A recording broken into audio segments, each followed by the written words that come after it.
Me that my first introduction was adequate, but I'm going to go on anyway.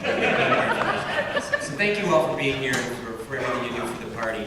I'm Jeff Johnson. The quick background for those of you who don't know me, I grew up in northern Minnesota, as did my wife. I'm from Detroit Lakes and Crookston. Went to Concordia College up in Moorhead, Minnesota. I spent most of my life in the private sector, but also during that time served for 6 years in the Minnesota House, and now the last 5 years as the often loud voice of some level of fiscal sanity on the Hennepin County Board. I am a lifelong Republican activist, an unapologetic fiscal and social conservative, although not in a loud or obnoxious sort of way, but more in a Norwegian Lutheran from northern Minnesota sort of way. I'm seeking your endorsement for governor of Minnesota, and I will honor that endorsement because I believe it matters, and I really believe that it is our best path to victory in November. And so today I'm going to ask for your support, but I also want to ask something else of you that I always ask at these forums, and that is, as you listen to us and as you watch us today, you don't just view us from your vantage point as a Republican activist, but you also try to put yourself in the shoes of your non-Republican neighbors and ask the question, what are they going to think of these guys? Are they going to like these guys? Are they going to trust these guys? Will they possibly want to vote for these guys? Because we are going to need, like it or not, we are going to need a lot of those non-Republican neighbors in order to win in November. And that doesn't mean we compromise our conservative principles. I've never done that, and I never will do that. But in order for us to win, in order for Republicans to win statewide in the state of Minnesota, it's not just enough for us to say, let's pick a solid conservative. We need to do more than that. We need to pick a solid conservative who can also make a personal connection with everyday Minnesotans who aren't Republicans, and who can share a very positive, relevant, conservative vision that actually inspires people and makes them want to pick us over all of those promises that the Democrats are going to give them again over the next 8 months. So today, I just ask that you try on your neighbor's shoes for a few minutes because they are going to be crucial for us winning in November. So again, thank you for being here and for everything you do for the party, and I hope to earn your support. Thanks.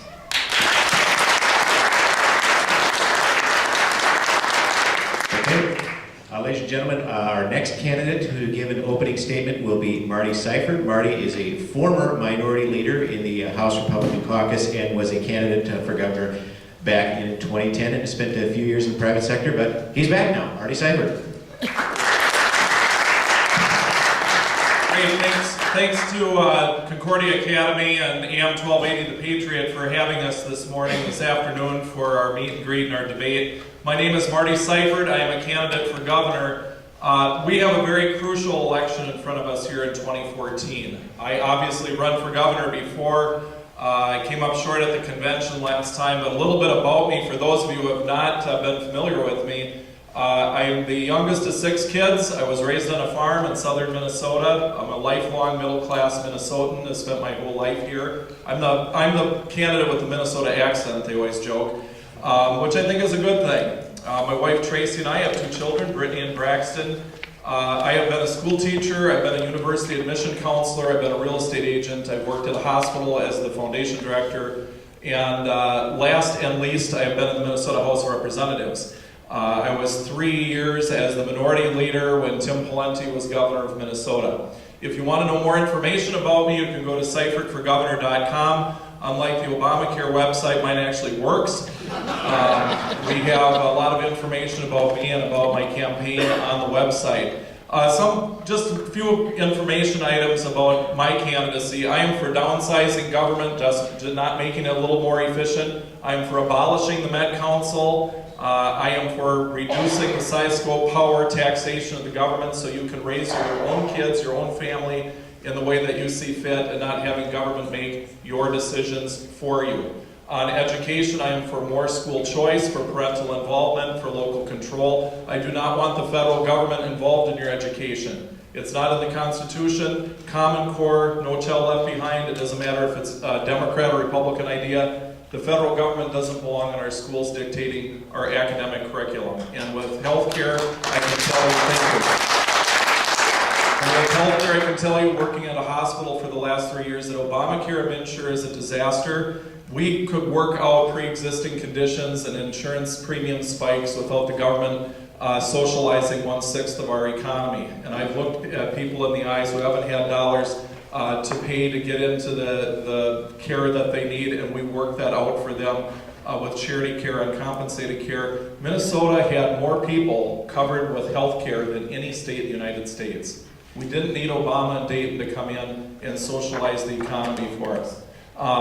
Also, real quickly on transportation, I'm a road and bridge guy. That's how 95% of our population gets around. That's where the priority needs to be. The $1.5 billion Southwest Light Rail line for a few hundred people for 14 miles is ridiculous. It is not where dollars should be going in transportation. With that, thank you, God bless you, and God bless the great state of Minnesota. Thanks. Our next candidate is currently the Senate Minority Leader, one of the Senate Minority Leaders, and before that, in addition to being an attorney, was a fellow Hubbard Broadcasting alumnus. Our next candidate, please welcome Senator Dave Thompson. Thank you. Good afternoon. Those of you who follow me on Twitter saw that apparently my 21-year-old snowblower has a lifespan of 20 years. And so it did not fire up this morning.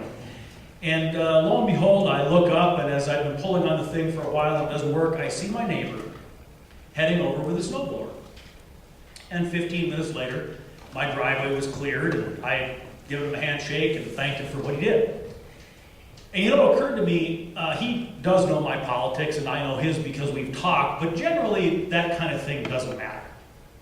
You know, if my neighbor's snowblower wasn't working and mine was, I wouldn't ask if he or she were a Democrat, Republican, liberal, or conservative. I'd take my snowblower and help. So the question becomes, how do we win this election? And I think how we win this election is we treat people like people. And we care about people in a way that they relate to. And we bring to them the kinds of things that we believe in and the ideas that we have in such a way that they understand that it will make their lives better. I certainly believe in fiscal responsibility. I've stood for it in the Senate in the 3 years I've been there. I've preached it when I was on the radio. I certainly believe in robust education choice. I'm going to advocate strongly for large tuition tax credits or vouchers. My healthcare policy is rolled out. You can see it at teamthompsonmn.com on my website. I want to rely heavily upon the free market and restoring power in the medical relationship to the relationship between the doctor and the patient, not the relationship between the government bureaucrat and the insurance company. I believe all those things. But what's important is, can I talk to people in Minnesota in a way that they understand that their beliefs are very similar to mine, if not exactly the same as mine? And I think we can do that. Because, you know, access to a good education, whether or not you are born in the 4th Congressional District or the 5th Congressional District of northern Minnesota or a suburb, doesn't matter. It's not a conservative value that all of those children should have access to a good education. It's a human value. It's a Minnesota value. And I think we talk to people about that in a way that they see our compassion and they see our concern, they're going to vote for us. A healthy economy, so that people's children are likely to grow up, maybe go to college, maybe not, but settle here in Minnesota and want to be a part of this state. That's not a liberal or conservative value, that's a Minnesota value. All of these things are Minnesota values. So in terms of who do you think can win this thing, I think the people on this stage generally have a worldview that people will accept. We have to be willing and able to go out there and talk to people and convince them that we are concerned about them and that we want a good life for them, just like we want to help the neighbor whose snowblower breaks down. My name is Dave Thompson. I'd be honored by your support, and I will abide by your endorsement.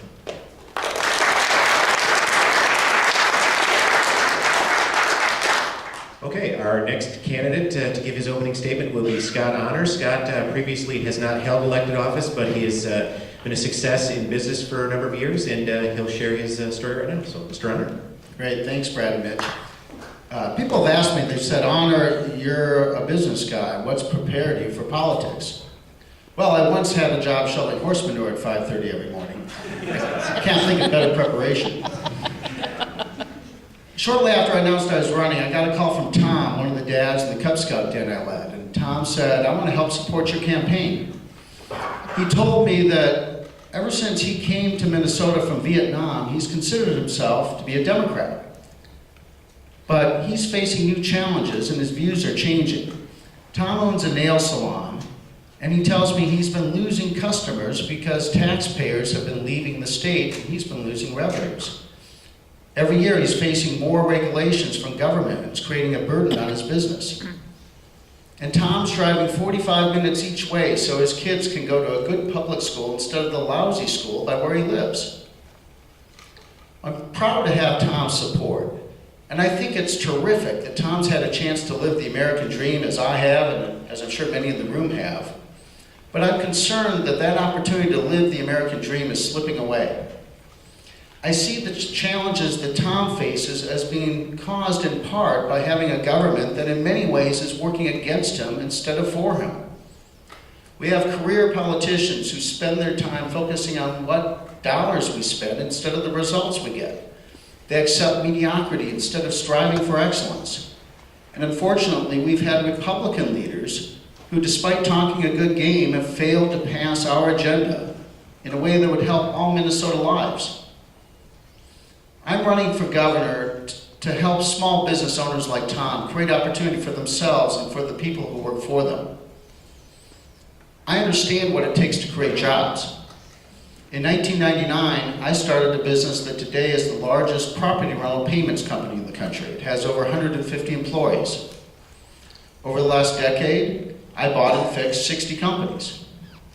I'll work hard to make sure that Minnesota has an environment that creates more jobs, better jobs, and rising wages.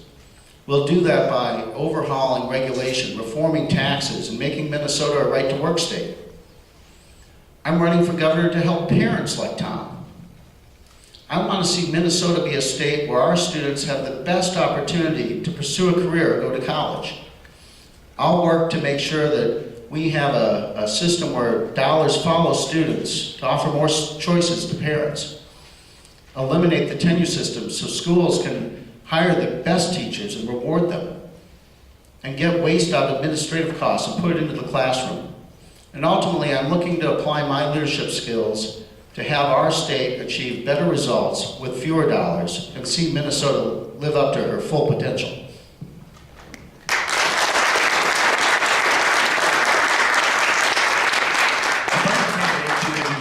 Today hails from Chisholm, Minnesota. He is a graduate of the University of St. Thomas. He's a special ed teacher in Hibbing, Minnesota. Please welcome Rob Farnsworth.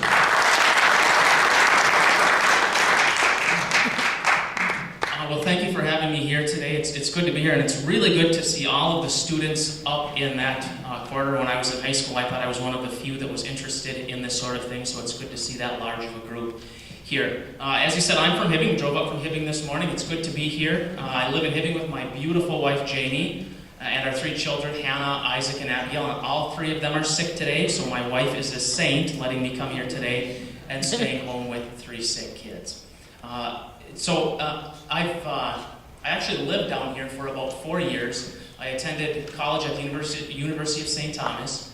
My first teaching job was pretty close to here at Mounds View High School. After I taught at Mounds View, I taught for the Minnesota Department of Corrections at 2 juvenile facilities for about 6 years, and now I'm teaching special education in Hibbing. I'm a bit of an unusual Republican. I'm the son of a 33-year union miner. I'm a teacher in the teachers union, and my wife is a union nurse, and I have remained a steadfast constitutional conservative. And sometimes I ask myself, what business does a teacher from Hibbing have to do running for governor? Here's the thing. As a teacher, I have seen teachers in both private, in correctional facilities, and public education, and we have teachers that are the best in the world. But our legislature is forcing our teachers to try and put square pegs into round holes. We're trying to prepare 100% of our students to go to a 4-year college and university. And that is just setting our teachers up to fail. We can prepare our students so that they can have a unique education and they will actually be ready for life. We can have our students walk out of high school with 2 years of college done and paid for at no additional cost to the taxpayer, and students would have 0 student loans. So if they went on to college, they would only have 2 years to pay for it. Those students that don't want to go to a 4-year college and university, we could have them walk out of high school with a technical degree, partner with our technical schools and our high schools so that kids can walk out and work and make money and pay taxes and have zero student loans and not pay any interest to Wells Fargo in San Francisco. And the third group, kids that won't go to technical school, wouldn't go to a four-year college university, we can prepare for life with work skills and life skills. Now, I haven't been a special ed teacher at Hibbing my whole career. Like I said, I taught for the Department of Corrections, and this has given me a unique insight. One of the questions that I would like to ask you is, why would we consider allowing politicians in St. Paul to make Minnesota less safe? And as a former correctional employee, I have seen this from the inside, and my question, why would we even consider allowing somebody who has sexually harmed a child to get out of prison? Hopefully I'll get a chance to talk about this more and about other issues, but I see that my time is running out, so thank you.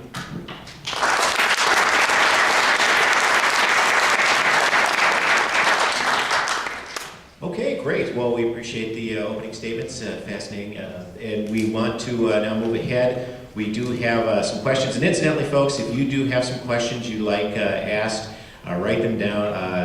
And we have a gentleman waving in the back and Mr. Zierman waving in the back. Any questions you'd like submitted, we will definitely take them on. Fantastic. Okay, they're definitely flowing in now.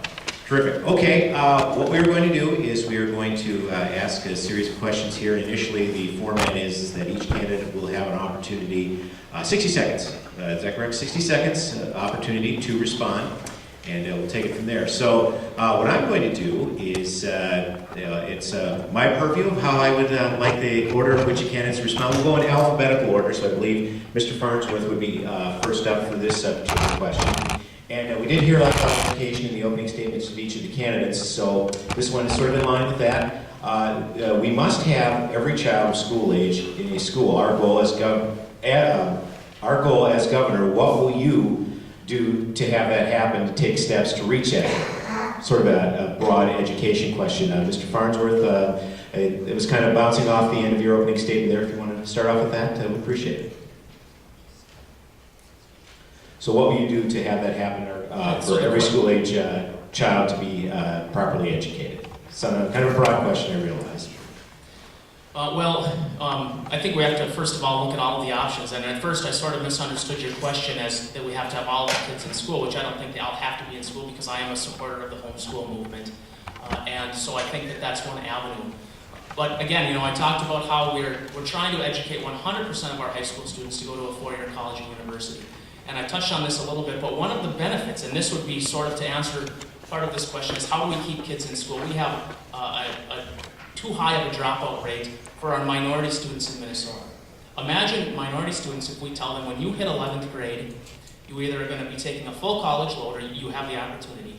You can take a technical program. When you graduate high school, you're going to be able to get a $15 an hour job as a welder, or you're going to have work experience, maybe an apprenticeship. My guess is that those students that would be more likely to drop out would say, yeah, I'm going to stick it out. I don't want to make minimum wage. If I walk out of high school with a technical degree, I'm going to be able to make a good living. And that's one of the steps that I would do that would keep kids in school.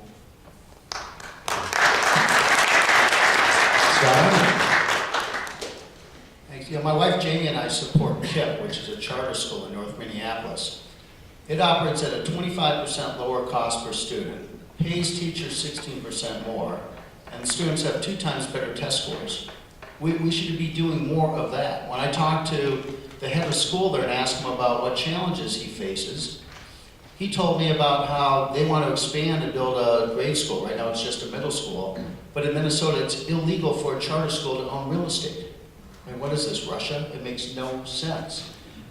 We need to have a government that's working for how we create more choices for parents, not inhibiting schools to grow and succeed. I've gotten to know the governor of Louisiana. He's put forth one of the smartest plans in the country of using school vouchers. I want to see us do that here in this state. Have a system where we offer more choice to parents.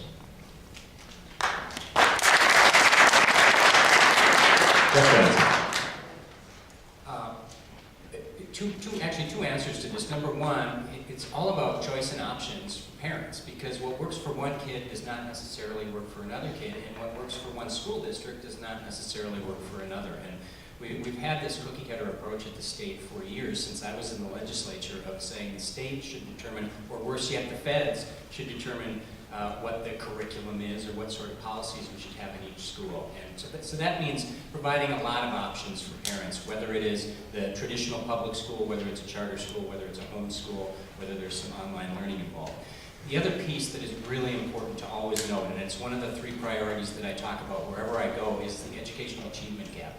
That disparity between white students and students of color in Minnesota. It's the worst in the nation in this state, and that is shameful, and it's shocking. And we need a governor who's willing to take that head on, and that probably means a rather public battle with the education establishment and the teachers union about parental empowerment and real school choice, but that's something we absolutely have to have.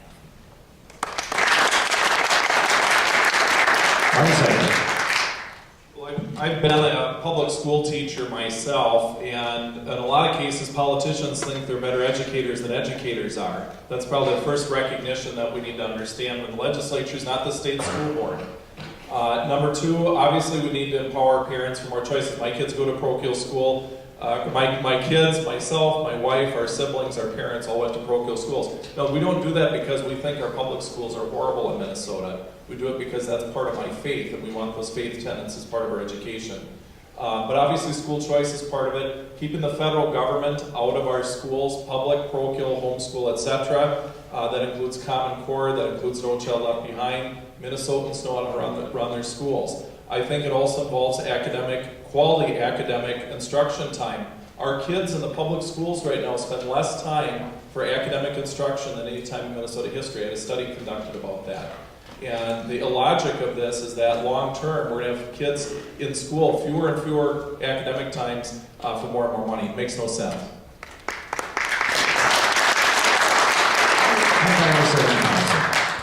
Well, first off, I want our public schools to succeed. I got all of my formal education in public schools. But you know, we as Americans believe that iron sharpens iron. That competition makes everybody rise to a higher level and produce a better product or service. Why should that not apply to schools? And that is why I have spent a good part of my public life on radio, TV, and in the legislature advocating for school choice. And I believe that if students and parents are given an option, and if we make a robust amount of money as a part of these choices, or a part of these tuition tax credits or vouchers, that there will be a supply of schools that will come in and create the kind of competition that you see between Target and Walmart and McDonald's and Burger King. And I think that high tide will raise all boats. So I'm not going to allow myself to be pigeonholed into the idea that this is an anti-public school move. It is not. It is an attempt to raise the education for all students in Minnesota, school choice, and if that means pushing hard against the unions, we'll have to do that.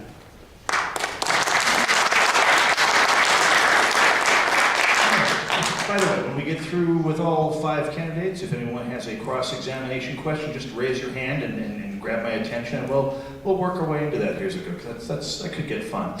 Second question, this is from the audience, and by the way, feel free to keep the questions coming to the BPOU chairs. What do you think are the 3 most important qualifications for the governor of the state of Minnesota? Is it political experience, integrity? Are they God-fearing? Do they have business experience? Is it the looks? What are the 3 most important qualifications for the governor of the state of Minnesota? We'll start with Jeff Johnson.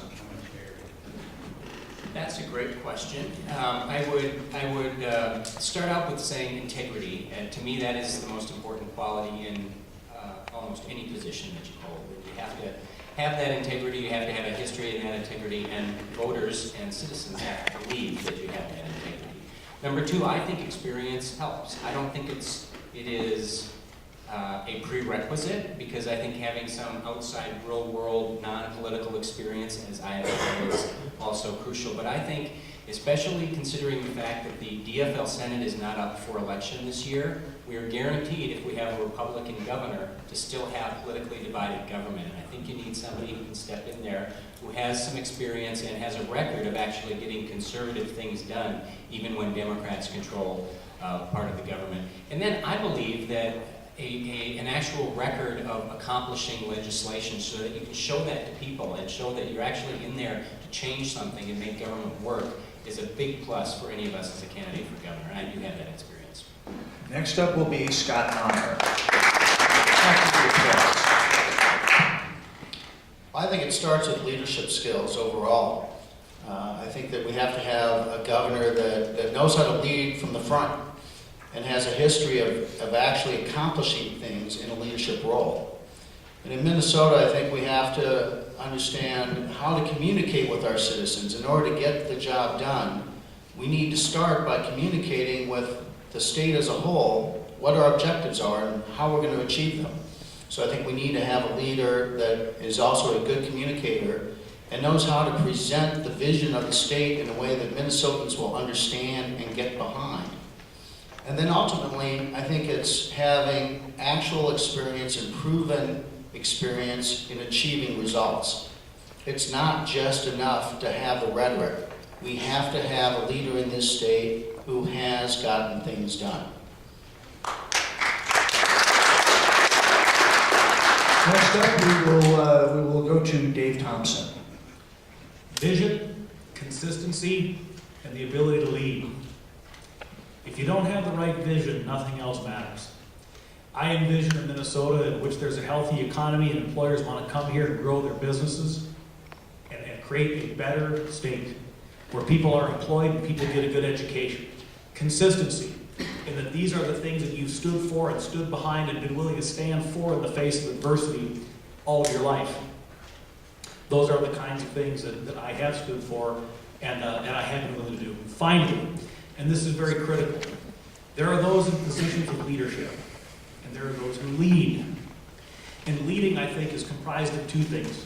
Number one, you've got to be able to get people to buy into the vision so that we can move Minnesota forward in a unified fashion and create a better future for all of us. But you also have to understand the people that you're leading and be respectful of where they are and where they can be taken and where they cannot. Those would be the three things I consider most important. Next, Rob Farnsworth. Do you have the question again? No, I need the question. Okay. It's Marty's turn. We're randomizing things as we go here, so just to keep you on your toes. Well, not to copy Jeff, but I think that integrity is probably the most important thing that we need in a leader. And the reason I say that is, as I travel around, as I talk to everyday people, I hear all too often people say, well, all those politicians are the same. They're all crooks. And I think it's time that we send leaders to St. Paul that people can trust. And when they leave St. Paul, people still say, yeah, that person had integrity. They were honest. They always stood by their values. I think we also need somebody with varied experience. It doesn't necessarily have to be experience in the legislature, but business experience, government experience, experience, enduring poverty, I think, are certain experiences that we need for leaders to understand what people are going through. And finally, I think that the leader needs to be somebody, given that we are going to have Democrats in control of the Senate, we have to be able to work across the aisle. We have to be able to work with the other party so that we don't have government shutdowns because those always tend to backfire on us. Finally, Marty Seifert.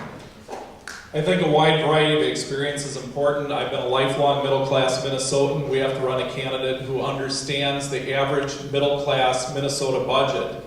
The average Minnesotan in this state will see their discretionary disposable income go backwards in the next year. I understand that. We pay our own health insurance. I'm not a member of the legislature right now. I'm not independently wealthy. I know how it feels. I know how the average person feels out there. We need someone who can stand on stage with Mark Dayton and make that articulation. Honesty is obviously very important. As a member of the legislature and as a candidate for governor, I have never taken a contribution from a lobbyist ever, and never will. And I think that is a unique part of what I bring to this conversation, is that people are very cynical about politics. I got elected in a district that was carried regularly by Democrats, but I got reelected with 60 to 70% of the vote. You have to be able to communicate with people who are not just Republicans, and I've been proven to do that.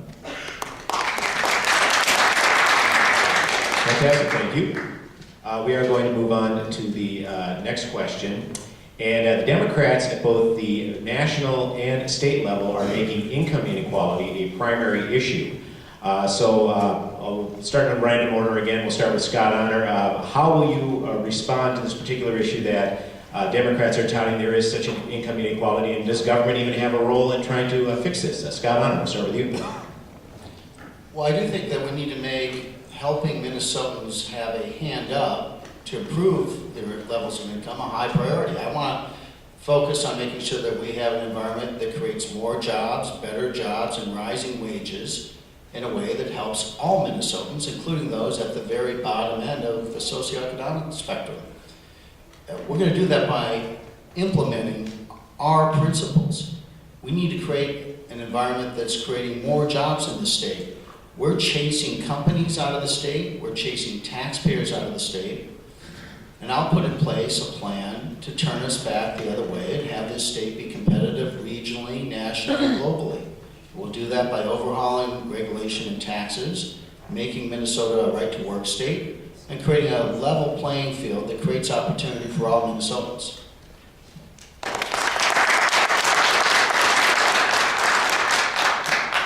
Marty Seifert. Well, I look at it as an opportunity equality issue. We want an equality of opportunity for every single person in the state. I was up last week testifying on the PolyMet project in northern Minnesota, which is going to provide over $1 billion of new revenue for this state. Truck drivers, PhD engineers, and everywhere in between. Those are the type of good jobs with health insurance and good pay that we need added in the state. Democrats like to make a lot of issues about the rich didn't pay their fair share and the poor and the middle class were being left behind. I can tell you one thing is that they were about half right. The issue is that we needed to reduce taxes on the working class, the middle class, and those who are being left behind. Not raise taxes on someone else and try to distribute it out through some type of a welfare program. We need to be about opportunity, we need to be about good education and more jobs for more people in the state, and therefore they can move themselves up along the economic rung that we all want so people can prosper and raise their own families and not have the government do it for them.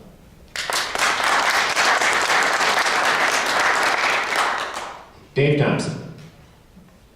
Their solutions haven't worked. We just hit the 50-year anniversary of the war on poverty.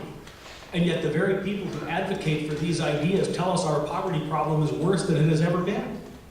Their ideas don't work. And secondly, the issue really isn't income inequality. The issue is that we want high tide to raise all boats. That we want a society in which we have a healthy job market, we have a healthy employment market, employers are doing well, and we want everybody to improve and succeed.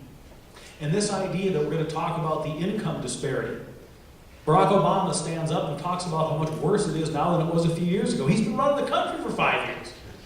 Why did he fix it? Their solutions don't work. And if we talk about freedom and choice and the ability to pursue your own goals and desires, the ability to start and grow a company without being encumbered by a morass of government regulations and taxes that take you down, we got to offer a positive vision and we'll succeed.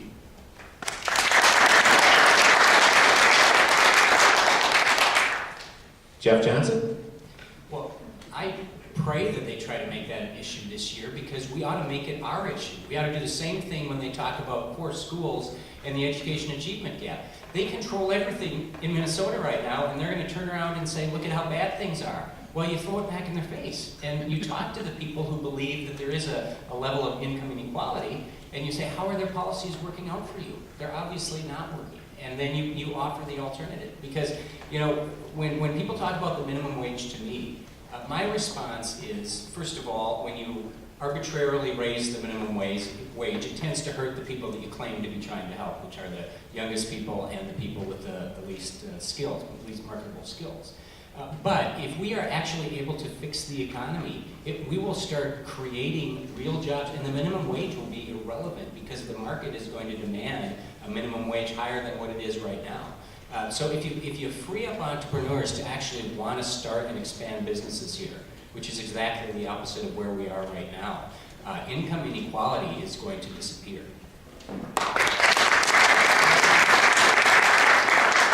And we'll wrap this question up with Rob Farnsworth. The best thing that the government can do to deal with income inequality is to get the heck out of the way. I live in Higgins. I grew up in the 80s when the mines were opening and closing. I remember a time when we had 1 jar of peanut butter and 3-day-old bread. People need jobs, and those on the left would say we can't open mines where there are billions of dollars and hundreds of jobs. They haven't lived it. They haven't lived day to day. So the government needs to get out of the way so that businesses can create jobs. I'm going to touch on this a million more times, but the other thing the government can do is fundamentally reform education, and it will impact the education achievement gap. If we have kids walking out of high school ready to get a good job, not a minimum wage job, but a good job that they can support their family with, we will not have this so-called inequality. Just to wrap it up, there are those that say we need to raise the minimum wage by $2 because that's going to make people a little less poor. I don't want people a little less poor. I want people to go into the middle class to be able to support themselves. The North Ramsey County Republican debate live on AM 1280 The Patriot, also being held live here at Concordia Academy in Roseville, just north of Highway 36 on Dale Street. If you're in the neighborhood, please stop on by. Our next question, since we are on the outskirts of St. Paul, deep in the heart of Betty McCollum's corner of Minnesota, the next question is, the Republican Party has a reputation of being the party of white, upper middle class males. What would you do in your campaign and as governor to try and get outside of that cliche or stereotype? And we'll start this off with Dave Thompson. Well, I think first off, I alluded to this in my opening remarks when I said that we have to talk about things that people care about in a way that they understand we're sincere. I've been talking about education for over a decade now on radio, TV, and now in this campaign in the legislature. I think the way that we get to people in the 4th and 5th congressional district is we talk about the fact that we are going to provide a system of education that will offer their children access to a quality education and give them their shot at the American dream. Because let's face it, the American dream is an illusion. If you're not able to read, write, and do arithmetic at a level that allows you to get a good job and take care of your family. As far as talking to middle class and upper middle class folks, we've got to get into the Iron Range and talk about the possibilities up there with the mining, getting this permitting moved and that sort of thing. And then obviously we've got to address our farm economy. I come from northwestern Minnesota where the farm economy drove us. And we've got to pay attention to those things. And if we do, and we talk to people about what's important to them, we can get those votes. Next up, we'll go to Rob Farnsworth. Well, I'm perfect for that because I'm not upper middle class, I'm just middle class, so that'll help. We need to, as a Republican Party, I think one thing that we've been lacking until recently is that we sort of have been perceived as a good old boys club. And I think it's time that we start reaching out to those groups, start inviting them to caucus, start having dialogue with, the non-WASP, whatever term you want to use, groups in Minnesota. Because a lot of those new Americans, those new Minnesotan people that come from outside the country, they share our values. But when they get here, the first people that reach out to them, would be Democrats. And we need to get to them. We need to say, this is what we believe in. This is America, the land of opportunity. We're the Growth and Opportunity Party. We believe in opening things up so that you have opportunity to start a business, to go to college, and to live the American dream. And if we get that message to those groups, I believe we will win. Let's go to Scott Armour. Thanks. I feel like I've lived the American dream. When I was born in Fridley, my family lived in a trailer park. When I grew up in Mound, my dad lost his job and lost his pension. But we got through that, and I worked a number of minimum wage jobs to put myself through college and ultimately create financial security for my family. And I feel blessed in having had that opportunity. I believe that parents across this state want that same thing for themselves and for their children. And our principles are the best way to have them have that opportunity to achieve the American dream. And so, to me, it's just simply a matter of getting out there, of speaking with everyone, of having them understand that we've got solutions that are going to create opportunity for more jobs, better jobs, and rising wages, that we're going to create an education system that has this state the best place in the country to pursue a career, go to college, and that is what people in this state are looking for. Next, Marty Seifert. I'm the youngest of 6 kids, raised on a farm by a dad with an 8th grade education. We burned corn cobs to keep my family warm in the winter time. So I think I have a pretty good feeling of how people feel as they come into Minnesota looking for opportunities, and that's really what people are looking for. When I campaigned for the legislature, I would go to adult basic education classes. This is people who are refugees and non-citizens looking to learn to read, write, and speak English, become citizens, learn the Constitution, legally get their driver's license, and then get education to work. Exactly what we want as Republicans, but that's what Democrats want too, just a different way of doing it. We need to show up. When I ran for governor last time, I went to the Sabathany Community Center in South Minneapolis. And there was a lady there who had worked for 40 years, and she said, "You are the first Republican I've seen here, ever, since the 1970s. They have a zoo day at Sabathany. She saw more zoo animals than Republicans show up at the Sabathany Community Center." We need to show up if we're going to get people's votes. And I've been very good about that, whether it's the Iron Range, the farm, the inner city, or elsewhere. And finally, Jeff Johnson. Well, the key is showing up, but it's not about showing up next summer after we have a nominee. It's about showing up now, and frankly, it's about all of us showing up a year ago and 2 years ago and 4 years ago. And it's something that I've been trying to do on the Hennepin County Board for the last 5 years, because we do have an opportunity here. A lot of the new immigrants that are coming in are entrepreneurs. They want to start a little business, and they want their kids to get a better education, and they are socially conservative. But they are told by their leadership that we all hate them, and that we don't want them to succeed. And when they get to know you, when you show up over time, not at the very end, but over time, it's harder for them to believe that you're an evil person, and their response is, "Hey, wait a second, Jeff Johnson showed up 2, 3, 4 times, and we talked to him, and we think he actually does care about us." So it's about showing up and trying to, as best you can, go to their community. It's not about giving them a seat at our table. It's about trying to get a seat at their table and letting them know who you are and finding out what their needs are, and that will help more than anything else we can do.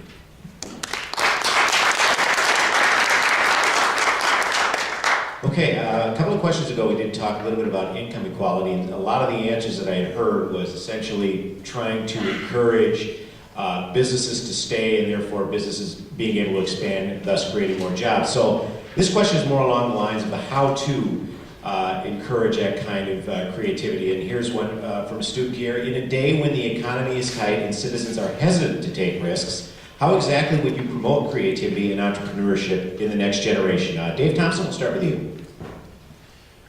Well, I think first of all, the reason that a lot of people feel that way is we have had elected officials and others talking America down and talking Minnesota down. How many times have you heard this governor pick a group of people that he says are exploiting the rest of us, and that because of what they are doing, we are not able to get ahead? And other members of the legislature that are in his party do the same thing, and the punditry on the left does the same thing. So first of all, we have to encourage people and help young people to understand that this still is the land of opportunity. And then as Milton Friedman once said, talking to Phil Donahue, no system known to man has been able to improve the lot of the ordinary citizen like the entrepreneurial endeavor unleashed in capitalism. So help people to believe that they can do it. And then secondly, we've got to follow through on our promise and create an environment in which that success can happen. And that's where we talk about reducing the amount of regulation, reducing the amount of taxes, and making our tax system smarter. So encourage people and then create a system in which they can thrive. Next up, Scott Honor. Well, I've started companies. I started a business in 1999 that's now the largest property rental payments company in the country with over 150 employees. What we have to do is make Minnesota an environment where people want to start those sort of businesses here. Today, we don't have that environment. We rank last place in the country in startups. I was speaking to a friend named Mike down in Prior Lake a while back. Mike recently started a new insurance business. He went to the Minnesota Insurance Commissioner and asked for a license and was told that the process would take him 2 years. He went to South Dakota and had his license in 10 days. We need to have a regulatory environment that fosters growth. Imagine in Minnesota with no 3M, with no Medtronic. That's the kind of state we have today. We have to have a fair tax system. We can't use taxpayer dollars to bribe companies in while chasing the companies that are here out. I'll make sure that we have a smart system that's creating the sort of growth opportunity here that all Minnesotans deserve to have.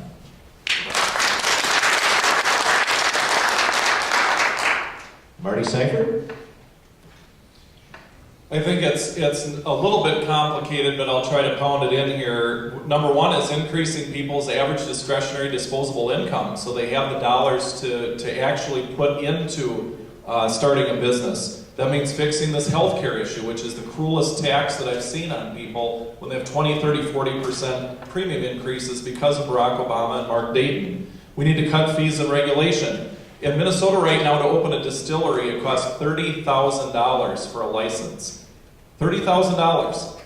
In Iowa, it's less than $500 for the same license. So you know where they're going to go. This is on and on with various types of businesses in Minnesota. We also need good education. If we have poor education, we can have all the disposable income and tax cuts you want. We have to have that too. Medtronic was started in a garage of a couple guys. And under the Obama-Dayton economy, we're now seeing people live in their parents' garage rather than inventing things in their parents' garage.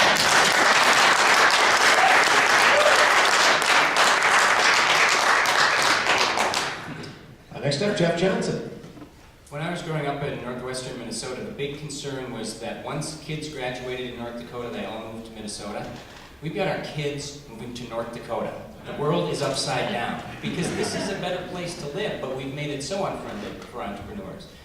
So you start with changing the law, and it comes, everybody's talked about this, it comes through tax reform, it comes through regulatory reform, it comes through lawsuit reform, I believe, and also an end to kind of an obsession with granting special favors to a few businesses at the expenses of all the others. That's not pro-business to me.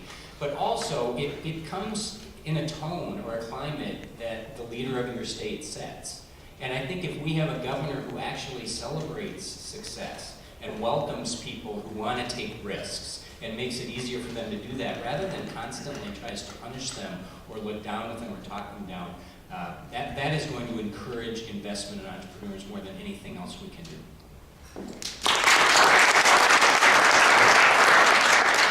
And last respondent, Rob Farnsworth. I just want to be clear, the question is how do we encourage entrepreneurship in the next generation? Yes. Okay. Imagine with me a student in Minneapolis. Now this student loves robotics and would thrive, say, at Dunwoody in their robotics program. But we're saying, no, we're going to give you an education that prepares you to go to a four-year college or university. Imagine if this same student, when they graduate, after doing, the regular high school career, they say, oh, forget it, I hate school, I'm not going on, and I'm not going to do that. But imagine while they were in high school, if we partnered with Dunwoody so that kid could take robotics classes at Dunwoody.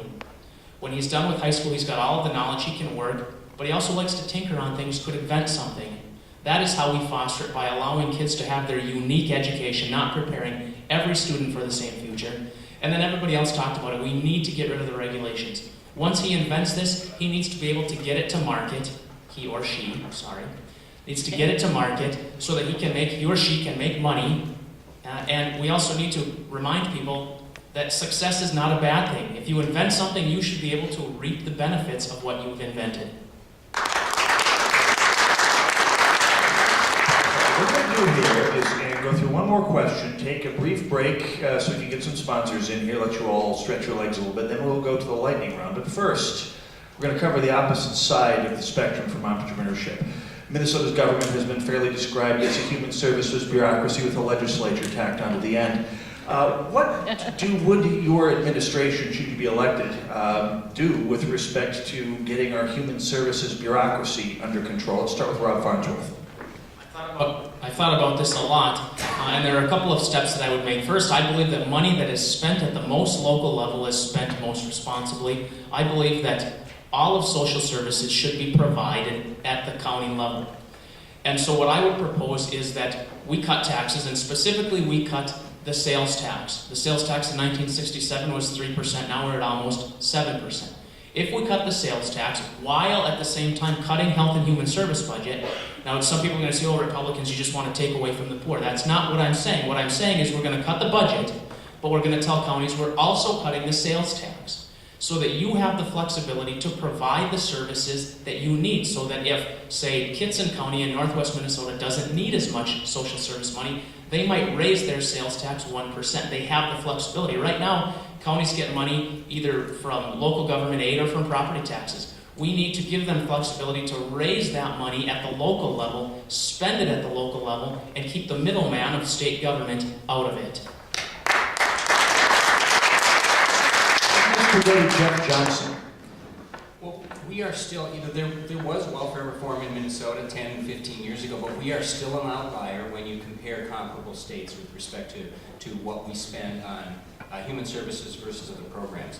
But I don't think our message can be, we're going to cut human services by 10% or 4% or 12%, because that scares Minnesotans. I think what we need to do and what we need to constantly be talking about is, first we have to figure out what government should be doing, but then once we make that decision, we should figure out which programs are actually working and are actually doing what we claim we want them to do. And one of the three things that I've been talking about as a goal has been to start auditing the programs that taxpayers fund in Minnesota. We'll start with human service programs because they're easiest to measure. This is my life on the county board right now, and that is where most of our human services programs flow, through counties. And those programs that are actually changing people's lives and helping them move off of welfare, we should celebrate those programs. But the many programs that we fund because they make us feel good but are ineffective, those are the ones that we need to end, and that will get this under control better than anything else we could do. Up next, Marty Seifert. Well, we have a big job in taking on the welfare industrial complex in the state, and I'm going to start by the welfare industrial complex at the state level. The health and human services departments are separate. Even though the federal government, as wasteful and inefficient as they are, have them under one house, and you can reduce an enormous amount of costs. We need a waiting period for welfare. We have people that move to Minnesota, you might be shocked at this, and enroll in welfare programs almost immediately, coming from other places who are non-Minnesotans. Those dollars are for our fellow Minnesotans who are on tough times. We don't want to have a magnetic effect. In working at a hospital, I've seen people who haven't had the dollars to pay for health care. There are a lot of opportunities for us. People that go to urgent care with things like ear infections, urinary tract infections, bee stings, mild lacerations. In Marshall, Minnesota, at our urgent care, it costs $68 to go see a nurse practitioner to take care of such things. At the emergency room for the same thing, it's $680, a 90% cost difference. If we could pre-triage people, you could save a lot of money and you could still take care of people. That's what we need to do as Republicans. Scott Honor. Well, I think we have to start by instilling a sense of culture in government that has government thinking of it. Its job is to serve the citizens as the customers and owners of government. We have to have the right leadership overseeing all functions in government. And in health and human services, we need to do smart things and take examples of what's been done effectively elsewhere. I've gotten to know the governor and lieutenant governor of Kansas, Sam Brownback, and Dr. Jeff Collier. In Kansas, they partnered with the private sector to lower their Medicaid costs by 10% and improve outcomes to their Medicaid recipients. It's a very effective system. We ought to be doing more things like that here in our government and taking the best ideas we can find from around the country to figure out how do we improve outcomes and lower costs for all Minnesotans. And finally, Senator Thompson. I think it was Cicero who said our most common form of ignorance is forgetting our objective. What is the objective of health and human services? It's to take care of the truly needy. We are good people. We are not going to let our young, our infirm, and our elderly suffer. But the second objective is to make those who can be made independent to be independent, so they're not dependent on our system forever. So there are all kinds of examples that we can give, but in a 60-second answer, what I can tell you is we have to look and ask ourselves, are people the beneficiaries of government benefits that should not be, that are not entitled to them, that don't qualify for them, but because of the lax system that we have, they're getting them. If so, we need to tighten that up. And I believe in independent outside audits to do that. I actually authored a bill that dealt with dependents of government employees, and we did that. And then secondly, any program that encourages dependency, or that we see the vast majority of participants end up in long-term dependency, get rid of it and promote those programs that give people an opportunity to get out. All right, that's the first half done here. What we're going to do is take a break right now, come back with the lightning round, and then go to the closing statements here. So, going to take a 5-minute break right now. We'll be coming back with the lightning round. Get up, stretch your legs. If you're in the audience, grab something to drink. The fun is just beginning. Northern Alliance Radio Network, AM 1280 The Patriot. We'll be right back.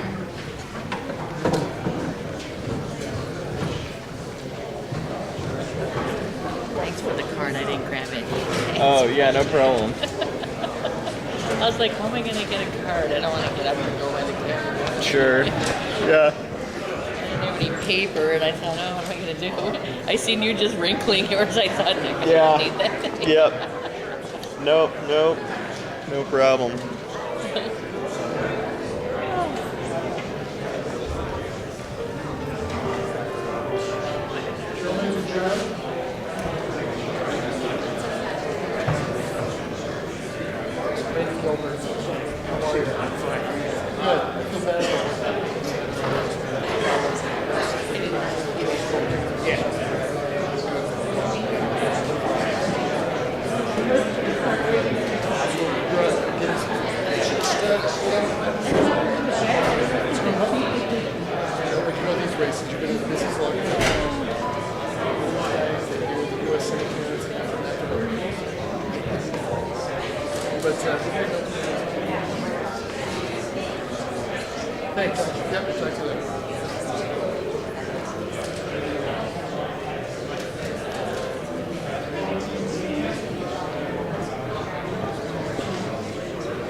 You from some paper or something, or you just tape it in for fun? Yeah, just for...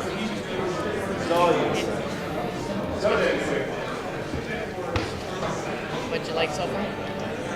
Sorry? What'd you like so far? I mean, it's all good stuff, and not a lot of difference quite yet, so... Yeah.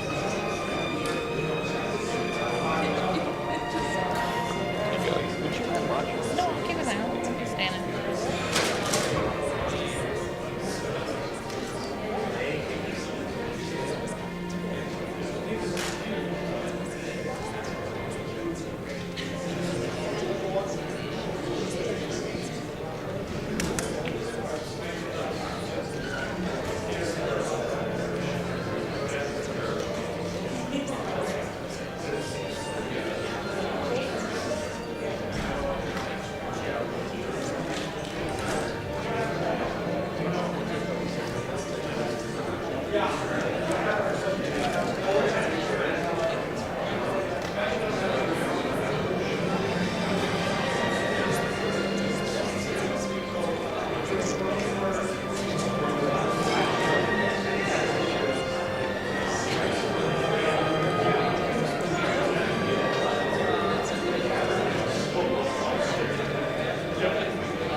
We'll be getting back on the air in about 2 minutes here, so if you want to grab a seat, get your popcorn,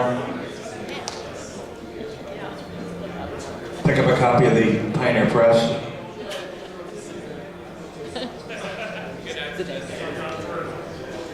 I'm not above pandering. I think he's.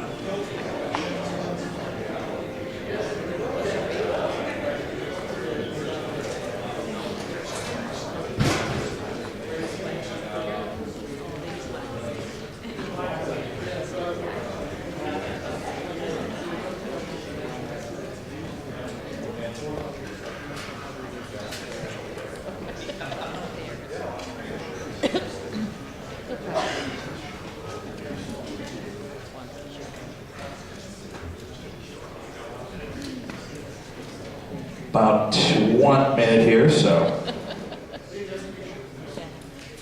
After that, you'll have to walk really quietly.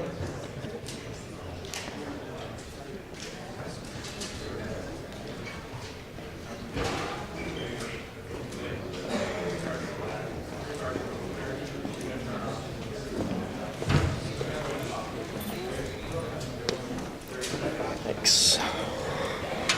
About 30 seconds here.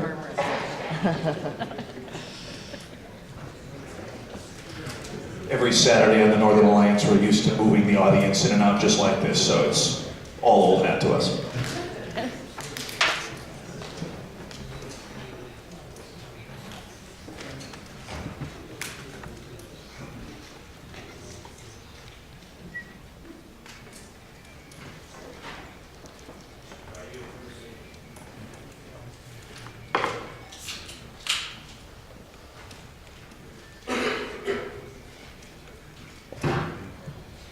Welcome back, Twin Cities and World. It's the program that says, send us your tired, huddled masses yearning to see red. The Northern Alliance Radio Network, brought to you this Saturday, as every Saturday, by Thompson Building Remodeling, found on the web at thompsonpros.com. He's a local guy from here in Roseville. You gotta love him. Go to thompsonpros.com. Check out the reference jobs. Give Jeff O'Mara a call. Tell him Mitch Berg and Brad Carlson sent you. He'll know exactly who you're talking about. They get a lot of business with us. Thompson Building and Remodeling.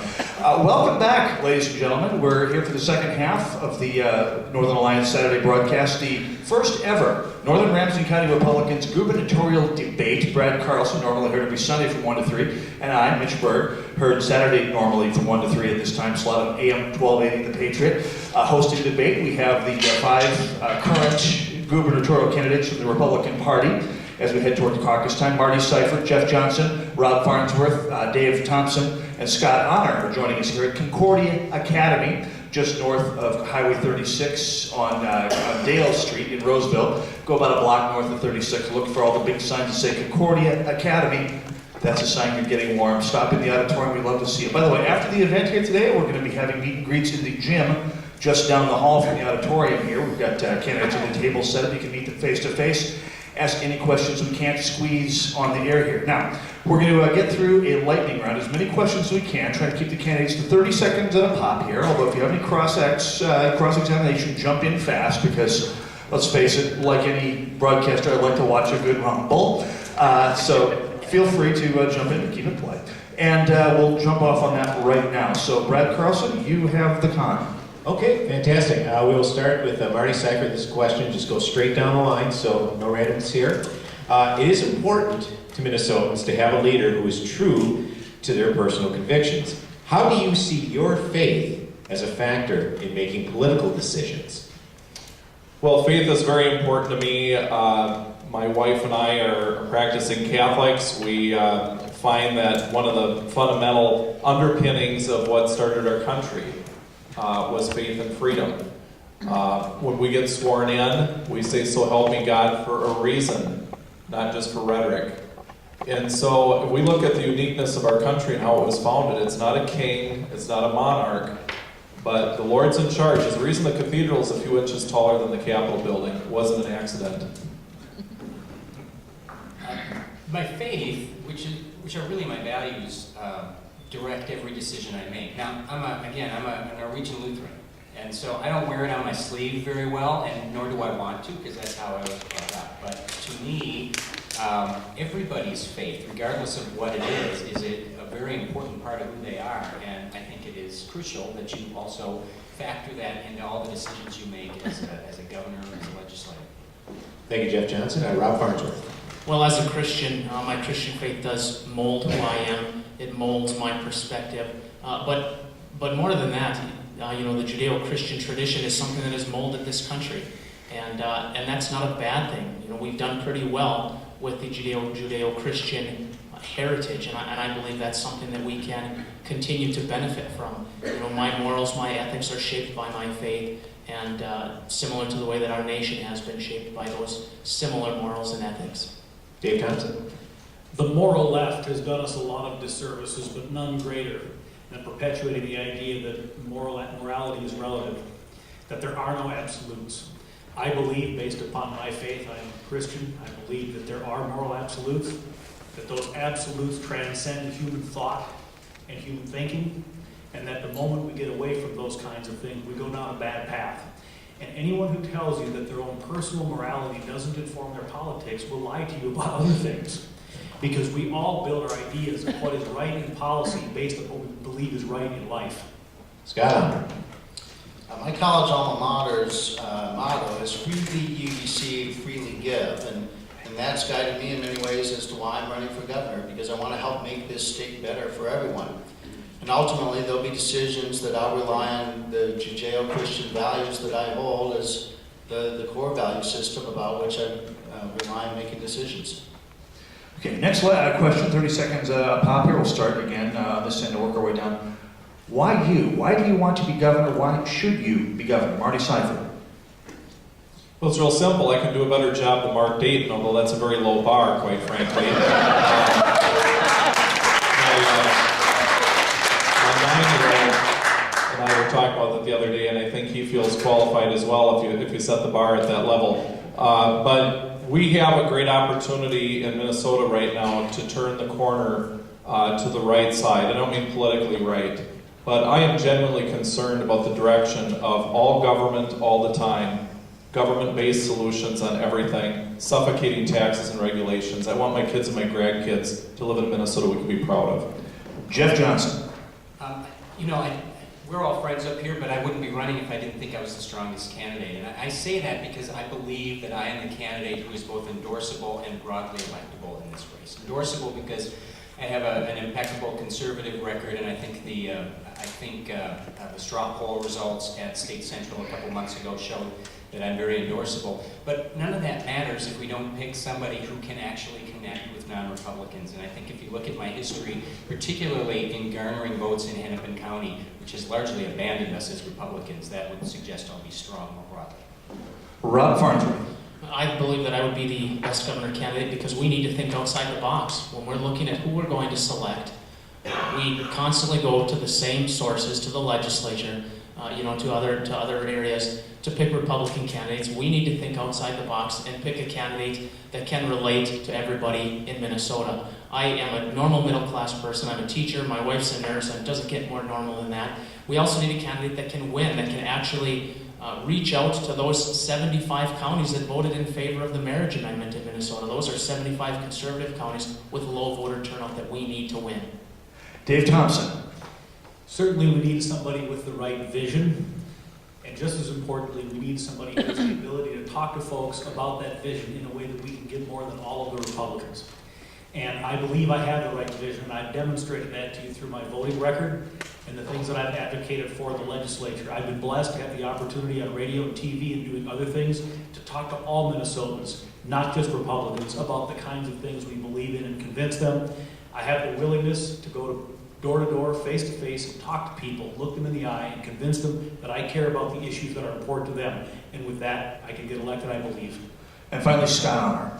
Well, our Republican leaders have talked a good game but have not passed our agenda. And I want to apply the skills I developed in business to lead this state, and to do so by using the same skills we used in turning around businesses, setting a vision, creating a specific action plan, and forming a team to get the job done.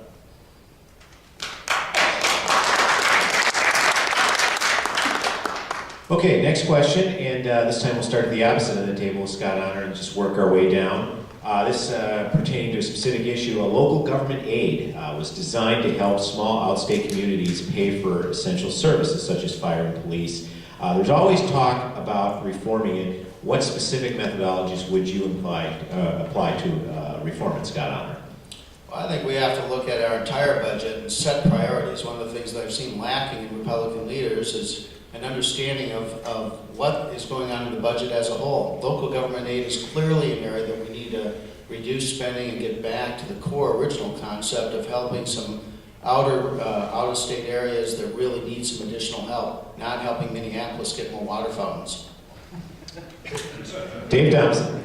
Well, local government aid is by its nature a wealth redistribution program, and therefore I'm highly suspect of it to start with. But if we go back to the beginning and we look at the core of what it was intended to do, and that was to provide a method by which towns and cities that were so small that they had an insufficient tax base to provide their basic infrastructure could do so, that we would help with those. The idea that now political power has accumulated within the central cities so that the biggest beneficiaries of local government aid are Minneapolis, St. Paul, and Duluth, we at the very least have to take it back to its original purpose and stop subsidizing cities that don't need it. Rob Farnsworth. I believe that the state government has three fundamental purposes: education, transportation, and public safety. Two of those purposes, transportation and public safety, are areas that should be covered by local government aid. Again, I think that most services should be done by the county. I don't know specific reforms to the actual formula that we use, but we need to make sure that we don't reduce that local government aid to such a point that our outstate counties and cities are not safe and do not have a usable transportation system.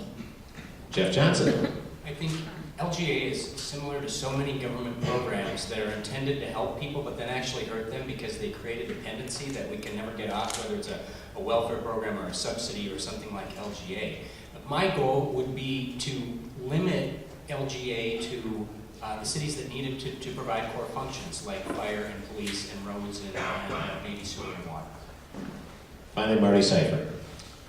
Well, I grew up near a town of 100 people, and local government aid, but not for local government aid, they wouldn't have had the streets with gravel on them, because the average income in my hometown is less than $30,000 a year. A majority of the people are on Social Security. That's what local government aid was for. As a Republican candidate, a lot of people in the rural areas are suspect that they can trust the candidate for governor to be sympathetic. And I have automatic credibility on that because that's where I grew up and that's where I live. It's for core functions. It is not for what's turned out to be an urban welfare program. Okay. As we're constantly reminded by the mainstream media, we are a purple state. But since we're at a Republican Party event, we're also bidden to remember we're told the party keeps getting redder and redder. Do you think that the Republican Party endorsement is a help or a hindrance given current conditions here in Minnesota? And what do you think, what do you plan on doing regarding that? We'll start with Scott Honor. I'm looking forward to this endorsement process and the caucuses on February 4th. We're working hard to get folks to come to those caucuses and support me. And I like the fact that it starts early and it has the dialogue going on now. We need more people engaged in the dialogue of how we make this state better. I understand that Marty Seifert and Kurt Zellers have said they're definitively going to a primary, so we're also going to see a primary. And I'll make sure my campaign is ready to compete in that primary and hopefully as the endorsed candidate. Dave Thompson. I believe the endorsement is a help. And I'll come back to one theme that I've had going this entire afternoon. I don't think the people in this room are that dramatically different from Minnesota at large, but the political rhetoric has become poisoned. And that's why, to me, if I get out there and talk to you sincerely about the things I believe, or I go into a quote-unquote hostile audience politically and talk about the things I believe, and we stick with quality education, a healthy economy, shoring up our healthcare system to put decisions back in the hands of doctors and patients, I think we can win and we can get endorsed. Rob Farnsworth. I believe that the endorsement process can be very beneficial. In my own experience, I ran in the 8th Congressional District in 2010. I was not endorsed. Chip Kravac was endorsed. I supported Chip. That was the right decision. The convention made the right decision. And with the party behind him, Chip was really able to shock all of Minnesota by winning that race. So I believe that the endorsing process can be and has been very important and very useful. Jeff Johnson. Well, one of the reasons I honor the endorsement is not just because I think it's a help. I think it's our best path to victory this year, because if we are able to unite behind a candidate at the end of May rather than the middle of August, we can spend the summer aiming our fire and our money at one of the worst governors in the United States rather than at each other. And I think that will be the difference between winning and losing in November. Marty Seifert. I think the endorsement can be helpful. That's why I've been traveling to over 50 cities since announcing around Thanksgiving time. I have to drive 3 hours and 10 minutes to get to the Twin Cities. And so I see activists all the time in groups of 5 and 10 where I have to drive 7 hours round trip to see those 5 to 10 people. If I didn't believe in the endorsement process, I wouldn't be aggressively seeking it. I am open-minded to a primary, not so open-minded my brains fall out, but open-minded to a primary because we're going to have one anyway. And the reality is that I believe we are going to have a strong candidate at the end of this thing to take on Mark Dayton. I believe I'm that candidate, and I'd seek your vote for endorsement. Okay, thank you, gentlemen. I'm told this will be the final question of the afternoon, and we appreciate all the folks that have come out, and of course to the 5 to 6 declared Republican candidates that are here today. I'm going to go in alphabetical order with this last question, so obviously we'll start with Mr. Farnsworth. Just kind of a general question. Is there one person in particular, whether it be political or non-political, that you feel has been your most vital influence in your foray into politics, Rob Farnsworth? Do they have to be alive? No. Okay. I majored in history in college, and of course my dream was that I was going to become a history teacher and retire after 30-some years as a history teacher, because I love to learn from history. And I am infatuated with Abraham Lincoln. Now I know there are some people, there are some issues as far as his ability to ignore constitutional rights. But as far as his leadership ability, his ability to do what seemed impossible, I really respect what Abraham Lincoln was able to do. Scott Honor? The first person who came to my mind was Dr. Charlie Runnels, who's the Chancellor Emeritus of my alma mater, Pepperdine University. He was Chancellor for 50 years and really dedicated his life to serving young people. And for me, he was a real inspiration to having an attitude of having had success to now giving back. And I'm appreciative of that. And Jeff Johnson? I would have to say both my parents, because while neither of them were overtly political and certainly neither of them ran for public office, they both instilled in me constantly, hammered in me this thought that you're not allowed to complain about something unless you get out there first and try to fix it. And so that was the reason I ran for the legislature in the first place, and it's really at the heart of why I'm running for governor right now. So I'd say my parents. Marty Seifert? I'd say it's a tie between my dad and my father-in-law. They both had 8th grade educations. My father-in-law raised 8 kids. My dad raised 6 kids. Worked hard, played by the rules. To this day, I don't know if my dad was a Democrat or Republican. He was conservative. He served his country in Korea. I don't know what my father-in-law was either. He served in World War II. They came from the philosophy that the government should be a servant, not that the people should be the servant of the government. And I think that's what really models for me in running for governor. Wrap it up with Dave Thompson. Well, it's certainly a lot of people I admire just generally in life, but you asked about in politics, and I'm going to pick Winston Churchill. And I'll tell you why. When you're sitting in my seat up here, unless you have incredible ego, you feel a sense of humility. And you feel a sense that you're not the perfect person to do this, and that it's an honor to be here. So the reason that Winston Churchill inspires me is he was not a perfect person. But you look at somebody who cared deeply about the people and is willing to stand up for the things that he believes in the face of incredible adversity. He succeeded, though it wasn't perfect. And I believe that there's nothing more you can ask of anyone than that. All right. We're going to go on to final statements here right now. First of all, before we get to that, I want to thank everyone for coming out here to a Concordia Academy. We'll do all the wrap up here once we get past that. But what I want to do is go go through the final statements in geometric order of, no, I made that up. We're going to go reverse alphabetical order, just to mix things up here. 2-minute closing statements, and then we'll take a 5-minute break before Brad and I wrap up here. We'll be doing some broadcasting from the stage, so you can stick around for that if you'd like. The debate will be over, but we'll go in reverse alphabetical order. Closing statement, 2 minutes, Dave Thompson. Well, thanks again, everybody, for taking time out of your Saturday to be here. It's been a great opportunity to talk with you. I enjoyed doing this, and I'm looking forward to shaking hands downstairs. I think you have to ask yourself, how do you select the right person to take on, presumably Mark Dayton? And I think you need a few things. First off, you need somebody who does have the right values and beliefs and the right vision. My public record demonstrates that I am truly a conservative and someone who believes in the conservative platform. Secondly, I think you need somebody who not only believes it, but will live it. And I've done the very best that I can to do that. Early on in my time in the Senate, I stood up against leadership when they suggested a budget number that I believed was far too high to start a negotiation with the governor. I was the chief author of the Employee Freedom Right to Work legislation and pushed that once again against leadership. I have done the very best I can to promote and advocate for the kinds of things that I say I believe in. And then thirdly, you need somebody who can get elected and be a leader. And I think that I'm somebody who understands Minnesota. I grew up in a single-parent family home after my parents divorced when I was 11. We were middle or lower middle class, and those are the kinds of people that I grew up around and spent time with and made friends with. But I've also had the opportunity, through my work and other things, to meet all kinds of different people, entrepreneurs and successful business people, people who have been in horrible legal troubles and have needed help getting out of them.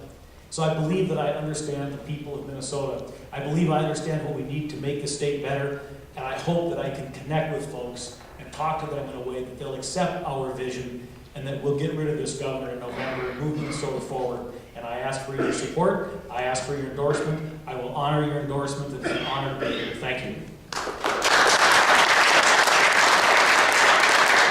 Closing statement from Marty Seifert next. Thank you, Mitch, and thank you all for being here. You know, why should you vote for Marty Seifert as our candidate on the Republican side? I think I'm the best candidate to win the election against Mark Dayton. It is simple as that. I have a proven ability to get the votes of non-Republicans, 60 to 70% in a district carried by Democrats regularly. People like it if you listen and you tell it like it is. And I've done that as a legislator, as someone who's worked at, whether it's been a teacher, administration at the hospital, administration at a university. I think people respect that as a lifelong middle-class Minnesotan, that you've got to be able to get the votes of the average butcher, baker, and candlestick maker to get elected. And I've done that. And when I was with 1,500 people in Duluth this last week to talk about the iron mines reopening, you have to pick a side. And that's okay. We had people that came up to me with the hemp mucklucks on and said, we understand you're going to open the mines and we don't like that. We're not going to vote for you. And I said, that's okay. Don't vote for me. The reality is leadership sometimes dictates that you have to take a tough position on different issues. And I've done that. People respect that. Not taking money from lobbyists is important to people.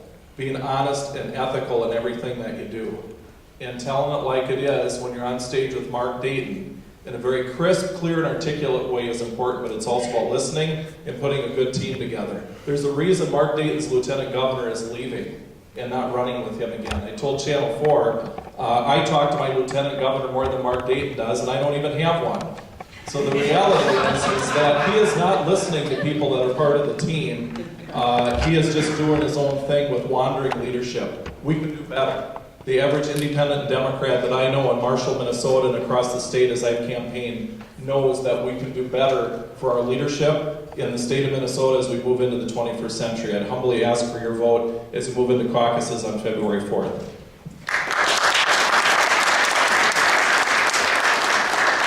Up next, Jeff Johnson.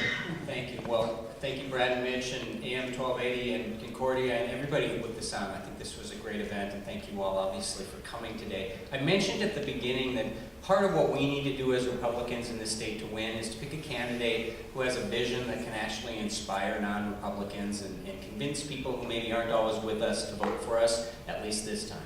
Martin Luther King did not have a 12-point plan. He had a dream. He had a vision. And here's the vision that I've been sharing with Minnesotans. I have a vision of a state where our government actually celebrates success rather than punishes it or looks down upon it. And a vision of a state where a great education is available to every single kid in this state. Not a lot of our kids, or not almost all of our kids, but every single kid, regardless of where he or she lives. And it's a state where healthcare decisions are made by patients and by doctors, and not by insurance companies, and certainly not by government. I have a vision of a state where the principles of economic freedom and individual liberty and personal responsibility and equal opportunity have replaced this obsession with government involvement in everything, and where the least among us, the most vulnerable in our society, are treated with dignity. And we're not just herding them into government programs that often don't work because that's what makes us feel good, but rather we're figuring out ways to give them access to the same private market that we're all in, so they can walk on the same level as us rather than some level underneath. And most importantly, I have a vision of a state where we have abandoned this philosophy that the poor are poor and the rich are rich, and the only thing we can do about that is redistribute the wealth. And instead, we are preaching a sincerely held belief every single day that the poor can become middle class and the middle class can become rich, and anyone who starts with nothing can still accomplish anything in this great state. That's the vision I'm sharing with Minnesotans, and I think that is how we're going to win this race. So thank you again for what you do for the party and our cause, and I hope to earn your support.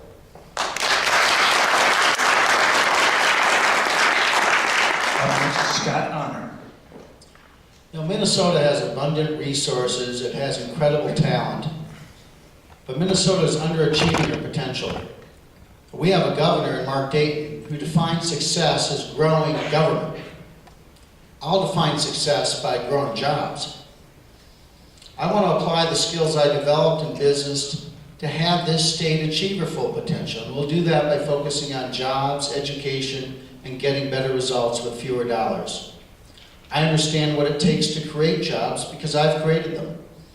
I started a company that today has over 150 employees. 3 years ago, I bought a company in Cosmopolis, Washington that was a shut-down pulp mill owned by Weyerhaeuser that had devastated a company town. We restarted that mill and created over 200 jobs. I'll make sure that our state has more jobs, better jobs, and rising wages by focusing on regulatory reform, an overhaul of our tax system, and making Minnesota a right-to-work state. And I'll focus on making Minnesota a state in which our students have the best chance to pursue a career or go to college. And we'll do that by putting in place a system that gives parents more choice by having dollars follow students, eliminating the tenure system so that schools have the best chance to recruit and reward the best teachers, and get administrative waste, dollars wasted in administrative expense into the classroom. And ultimately, I'll apply myself in a way that gets better results for this state and spends fewer dollars, and put Minnesota back on the path to make the star of the North the star of the nation. Thanks so much. And finally, Rob Farnsworth. Well, again, I want to thank you for allowing me to come here today. And before I close, I just want to say, please visit www.robfarnsworth.org. I have the belief that we should provide as much detail about what we would do as governor that we can, and I have written position papers, and those can be found on the website. So please check it out as you're making your decision. Please check that out. Is there anybody in here that thinks that we can't afford another 4 years with Governor Dayton? Anybody? No. I don't think we can afford another 4 years with Mark Dayton, and there are 4 other people in here, I guess counting us, that agree with that. And that's why I'm here, because I believe that I'm the best candidate that can actually reach out to groups that don't traditionally vote Republican. And the way I say that is, I mentioned Chip Kravac earlier, and Chip proved that there is a recipe for success. In the 8th District, Chip got conservative Democrats that came across and voted for him that hadn't voted Republican in 50 years. Chip was a union member. He got the union vote. He was able to expand the Republican base, and he has forever changed the 8th District so that now this is the 8th District that had not been a toss-up for 50 years is a toss-up. and we have a good chance of winning that seat again. We need a candidate that can expand. We need to stop having this strategy of having statewide candidates that are good, but then we cross our fingers and hope that the independent can take more votes from the Democrat than from us. We need a candidate that can actually win more than 50%. But as I close, I want to ask you this. Since we're at a church school, this is something that's been on my mind because I really believe that there's a certain amount of divine activity in life and in our world. And what I'd like to ask you to do is this. I'd like to ask you, as you're trying to decide which candidate you're going to support, pray, ask for divine guidance. I don't know about you, but I'm tired of the left saying you can't bring religion into politics. We can and we should. It's important whether it leads you to support me or one of the other candidates. We need to seek divine wisdom as we make this decision. Thank you.